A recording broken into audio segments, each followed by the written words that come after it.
ராஜ்யத்தின் சுவிசேஷம். இந்த நாளுக்குரிய தேவ வார்த்தை.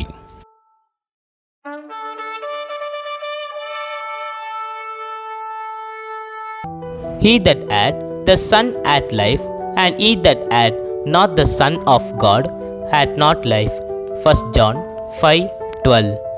దేవుని కుమారుని అంగీకరించేవాడు జీవము గలవాడు, దేవుని కుమారుని అంగీకరింపనివాడు జీవము లేనివాడే. 1 యోహాను 5:11. குமாரனை உடையவன் ஜீவனை உடையவன். தேவனுடைய குமாரன் இல்லாதவன் ஜீவன் இல்லாதவன். 1 யோவான் 5:12. அன்பின் தேவ பிள்ளைகளே, நம் அநேக காரியங்களை ஆராய்ந்து பார்க்கின்றவர்களாய் இருக்கின்றோம். ஆனால் தேவன் நம் சரீரத்தில் வைத்த முக்கியமான காரியத்தை இதுவரை ஆராய்ந்து பார்க்காமல் இருக்கின்றோம். வேதம் சொல்கிறது குமாரனை உடையவன் ஜீவனை உடையவன் என்று. எப்படி என்று கொஞ்சம் ஆராய்ந்து பார்ப்போமா?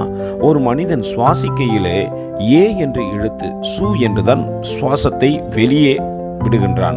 இயேசு என்ற நாமம் இல்லாதவன் ஜீவன் இல்லாதவன் என்று வேதம் சொல்லுகிறது.